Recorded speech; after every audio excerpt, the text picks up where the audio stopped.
So the sniper install didn't go as planned. On to the next step. Stick around.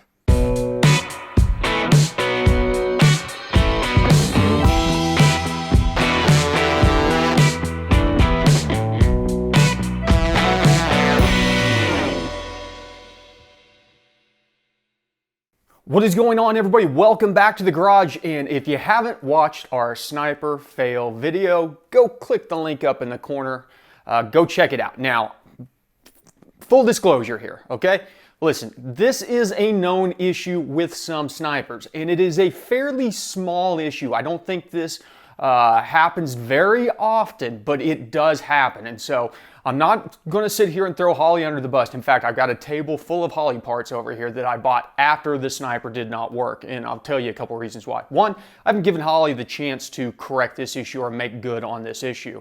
And the issue is that the wideband controller in the sniper itself has a manufacturing defect from what I can tell, because what will happen, and this actually happened to Corey, who had this before me. He contacted Holley. They said that the wideband sensor was bad. That was not the case. At this point in time, 5 different wideband sensors have been hooked up to this Holley Sniper, and it consistently does the same thing. And what happens is eventually the thing just starts reading full lean. And then after that, it may not read the wideband at all. It is not a sensor issue. It is the wideband controller in the sniper itself. You got to remember that these things have to have a controller that runs things like the pumps and the heaters, and then takes the data from the sensor itself and converts it over into lambda, etc. So the controller in the sniper itself goes bad. There are other documented cases. If you do a search on YouTube alone, you'll find a couple guys that are going through there doing the testing procedure, literally taking the sensor that's hooked into the Holley and then moving it over to the gauge, and it reads fine on the gauge. Then whenever they put it back to the Holley, the thing just goes full lean. Well, what happens is that causes that thing just to start dumping fuel if you have it on learn mode.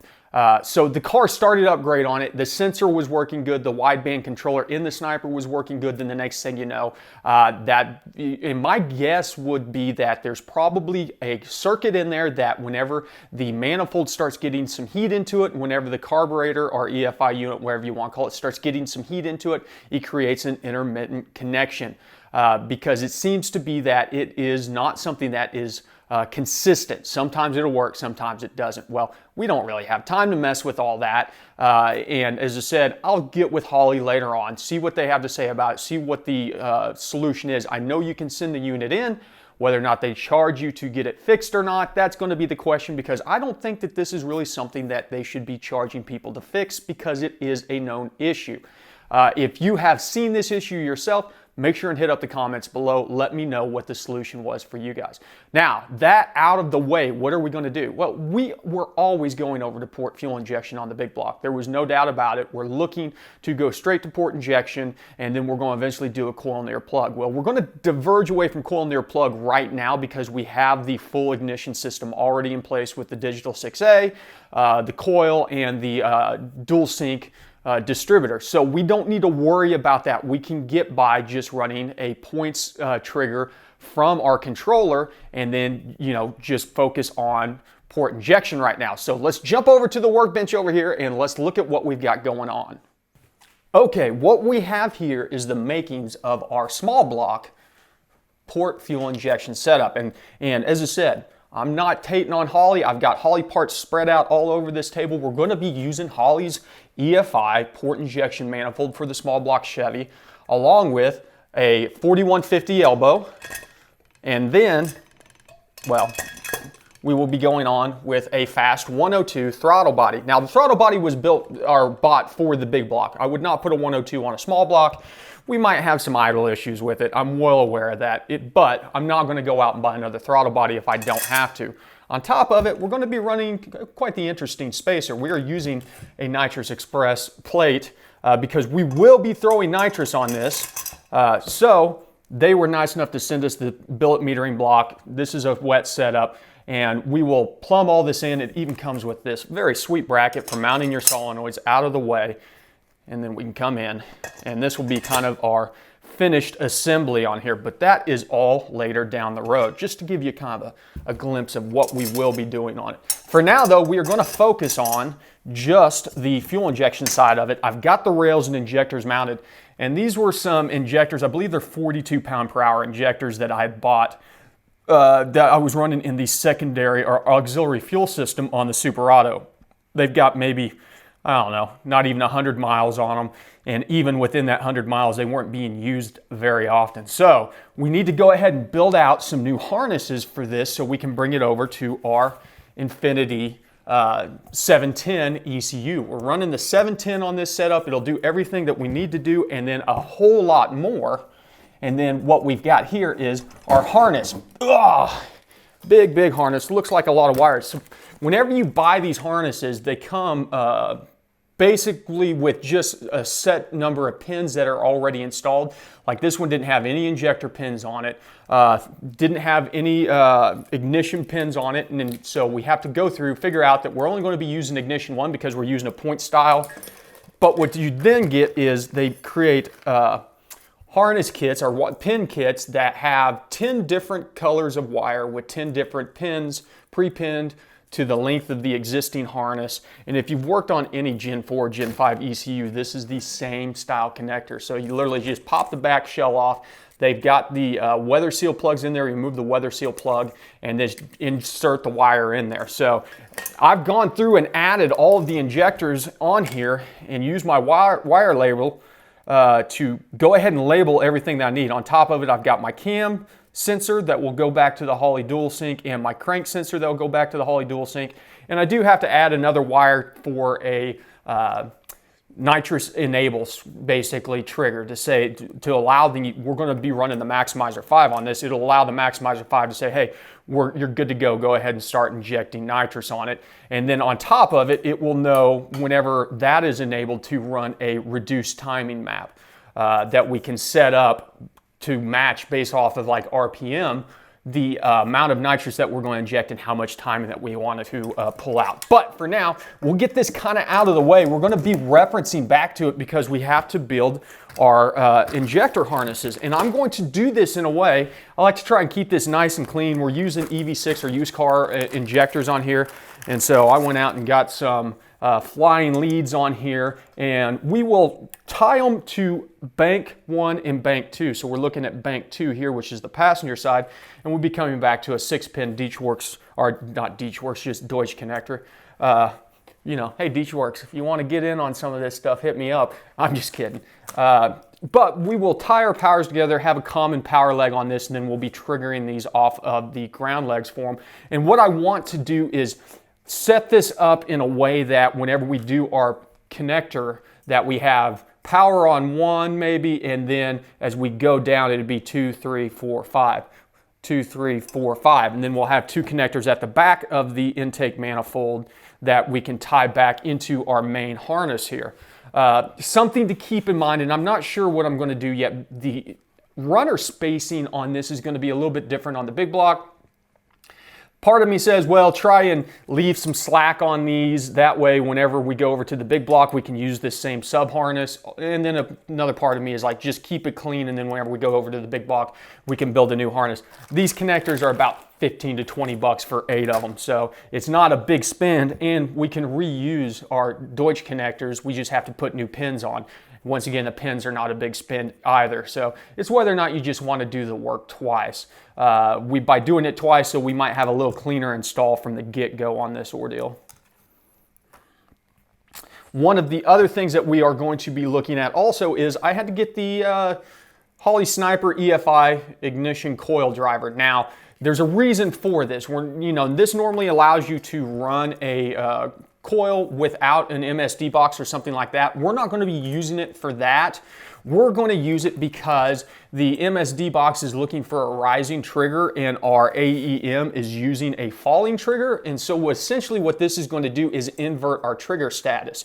So even though we're triggering timing from our AEM Infinity with a falling trigger, in doing so, it inverts this over to a rising trigger. And that's what the MSD box wants to see to correctly control timing.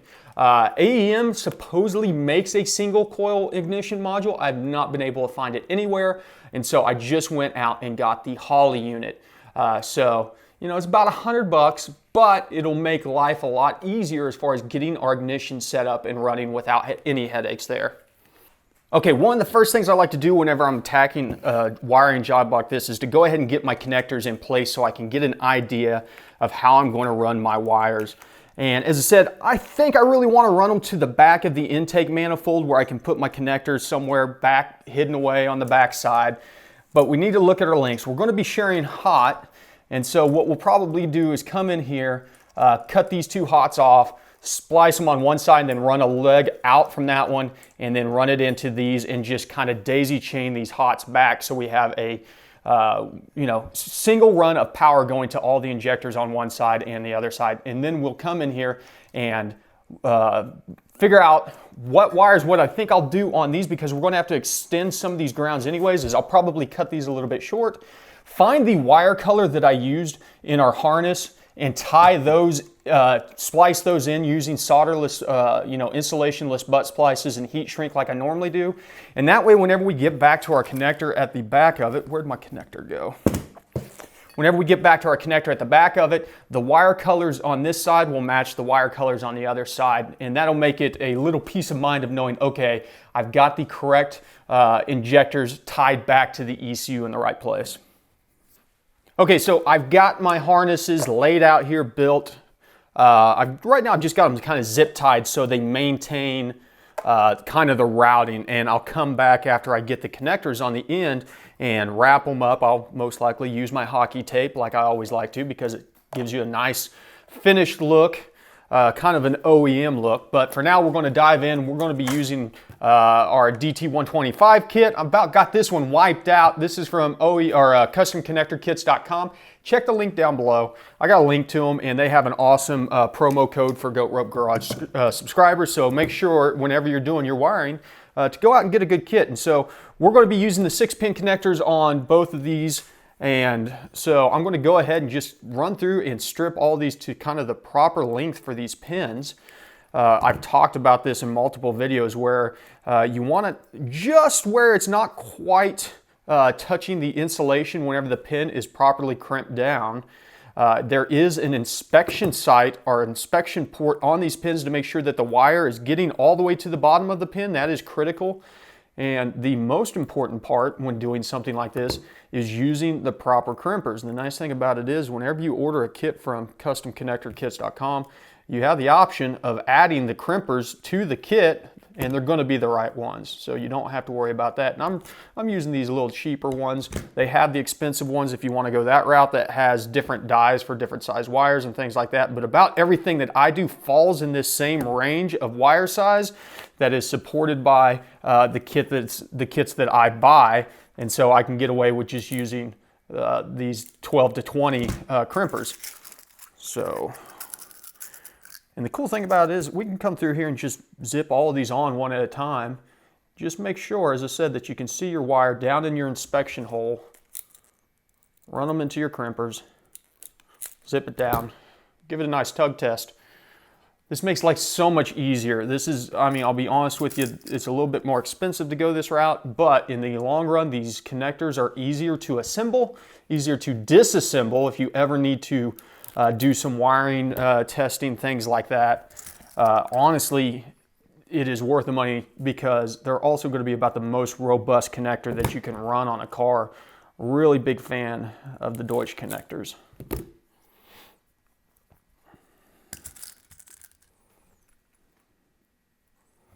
And this one's a little bit long, so I'm going to go ahead and just nip the very tip of it off of there to make sure it's the right length.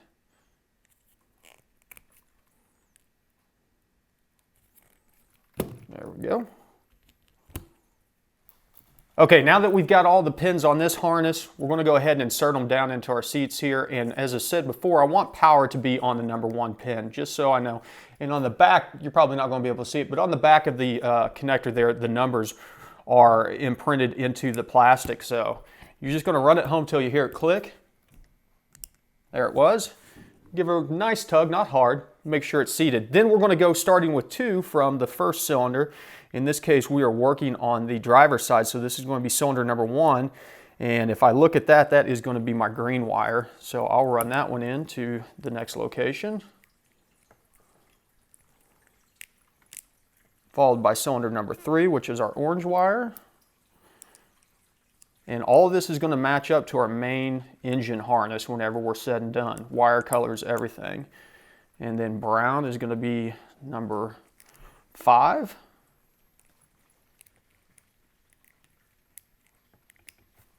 And then finally, 7 is going in to our last spot. Now, we are one pin here, number 6 is open.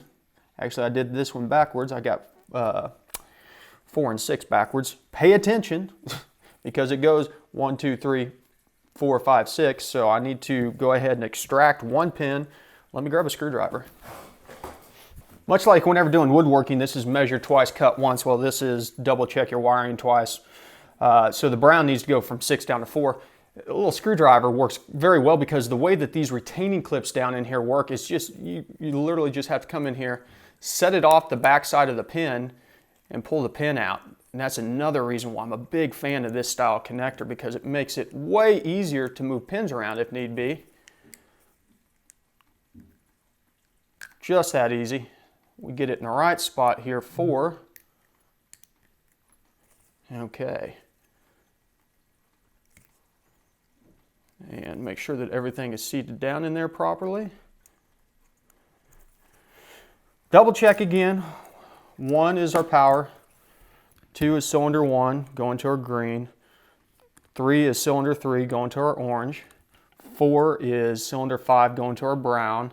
And then last but not least, our purple one coming off of cylinder 7 is 5. Now, since we've got an unused location, I'm going to go ahead and put a weather plug in here just to keep the elements out. And then last but not least, we have the lock, and this is what keeps the pins from disengaging and coming out. These things can be a little bit fiddly to get in there. Generally, I just kind of drop it into the groove and just move it around, and you'll know whenever it's in the right groove because it will fall pretty much into place, and then you just give it a little push to lock it the rest of the way. There, it just went. Use my screwdriver, and that is locked down. This is, as I said, about the best connection that we're going to get on this vehicle right here. So I'm going to go ahead and wrap up the other side, and then I'll actually wrap the harnesses up, and we'll take a look at when it's all said and done. Okay, so we've got our injector harnesses done, man, and I tell you what, I kind of like these fuel rails. The harness zip tied right up, kind of nice and clean underneath there. We've got our connections both backed by the distributor. So look at that. Done and done. Make this thing easy to take out as an assembly. We don't have to worry about getting the fuel rails out of the way. We can just unplug 2 connections. We're ready to rock and roll. So next we need to add at least 1 or 2 wires to the AEM Infinity for the nitrous. As I said, I'm going to go ahead and grab the laptop, and I want to show you guys kind of a quick introduction to the Infinity and how to figure out the pinouts on this stuff. It's a pretty cool way how they've got it set up to make your life a little bit easier based on the platform that you're working on. Okay, I've got Infinity Tuner pulled up here, and as you can see, as soon as you open it up, if you're not connected to something, it wants you to choose a layout. And normally what we would do is we would come in here, we're working with a 710. We can do the all-tab 710, or you can come underneath here and see kind of predefined layouts that they have, like basic tuning, boost control, things like that. We're not actually concerned about the layout right now. Whenever we go to program this unit though, we'll go ahead and open up all tabs, populate it out, and we will load this in. But as you can see right now, it's showing that we're not connected, and because of that, we can't get into the setup wizard because it says we're not connected. But what we can do is go in and open a session. Now there's a plethora of save sessions that they send with the software, so you can find something that's going to work with your platform. And if we were to go in here and look, we're working on a 710, so we'll go into 710, and then we can come down and choose a 710 that's going to work. Well, actually, we're going to look at a 708 because even though we have a 710, that just means we have 2 additional injector drivers. And then we're going to grab the fast because I happen to know that the fast one is set up for a dual sync. Now what we can do though is go into the wizards and actually open up the setup wizard. And this is where you put a lot of the information in for engine size, things like that. We're not concerned about that so much as we want to make sure our ignition type's correct, that we're showing that we're running a distributor on there, and that we are running sequential injection on the injectors. Where it gets interesting then is if we come into our outputs, we can go ahead and go into our output function assignment, and this shows our pinouts. But we actually have a button down here for pinout that will generate this awesome pin map showing our two ECM connectors directly on there and everything where it lands. It even highlights it over on the connector so you can see directly where on the connector. And this is looking down from the back side as if you were to have the cover off, looking where the wires go into the connector. So keep that in mind. So what I did previously was go through, find out where the crankshaft and the camshaft was. I had to add those two wires in there. And whenever I did, I wired them in, and you know, cam is purple and the crank is, I don't know, what color did I make the crank? Crank is green. So, you know, I've got all of my wires labeled down here so I can quickly reference back. I put them far enough away from the connectors that no matter where I mount the ECM, I should be able to quickly find them. But I also didn't put them out on the end because we're going to be cutting a lot of this off whenever we tailor this based on our mounting location. So what all do we need to do? Well, as I said, you can go through here, find out everything that you need. Coil 1 is the one that we're going to be driving our distributor with, our MSD box in this case. So we had to wire in coil 1. And then the other ones were going to be our injectors. And so we had to go through, find all of our injector pins and add wires for those. Now, if we go into advanced setup, we're wanting to do nitrous, and we have a nitrous trigger. And this is just basically saying that it will, you have an arm switch. Whenever the arm switch is enabled, then it goes off of these settings saying that you need to be in this gear, TPS needs to be above all this stuff, and then it's going to trigger an output. So we need to go into our input function assignments here, and we'll see if there's one in here on switches already, and look at all these different things that we can do. Here is our nitrous arm switch. It is not mapped to a channel. So if we double click this, we can then do a drop down and we can see what channels are available. This is a digital, but we can still use it on analog input, because an analog input is, instead of reading 0 and in this case I believe 2.5 volts on a digital, anything above 2.5 is considered on. We could come in here, do an analog, and we could do the same thing, saying that 0 is off, 2.5 is on. But since we have some digitals available, we'll go ahead and grab digital 6. And then we want to make sure that above 2.5 we are considered on. This is not really that important right now because we're not saving this tune file, but we're just seeing that digital 6 is where we want this at. So now if we go to our pinout, and if you noticed, it tells you right there C237, we can come into our pinout, we can go down to the C2s. Let's expand this out a little bit and find 37. And now it shows that we have an N2O switch, and it shows us exactly where on the connector that we need to add that wire. Okay, so that's going to wrap it up for this video. I mean, it was quite a bit of information about doing some wiring, getting into the AEM just to check our pinouts to make sure everything's good on our harness before we start mounting things. We will be going very in-depth on the AEM, going through the setup, how we got to get everything kind of ready to rock and roll on this thing. But we've got a little more legwork to do first. We've got to get this stuff installed. We've got to get this thing mounted somewhere. I'm still not sure where I'm going to mount it. I'm a little bit sketchy about starting to drill into the fender wells, but at the same time, at some point in time, we're probably going to have to. So I just need to get over my feelings of like, man, do I really want to molest these fender wells? Because it's about the only thing that looks good on the car, if I'm not lying.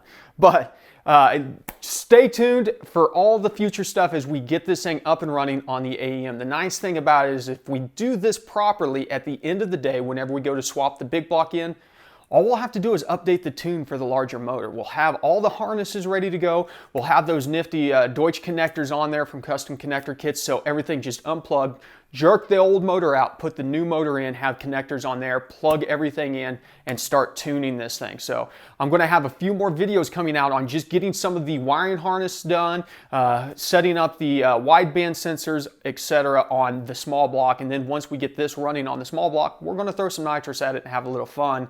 And then hopefully here in the next week or two, maybe 3, who knows, the new motor will be here and we'll start doing the build up on the big block. I've got 90% of the stuff that I need to build out the big block, waiting on a couple small parts that were back ordered, and then I need to get a cam ordered. So I've got plenty to do, so I'm going to get back to it. You guys know the drill. Thanks for stopping by the garage. Remember, ABT, always be tuning. I almost forgot my own catchphrase there at the end.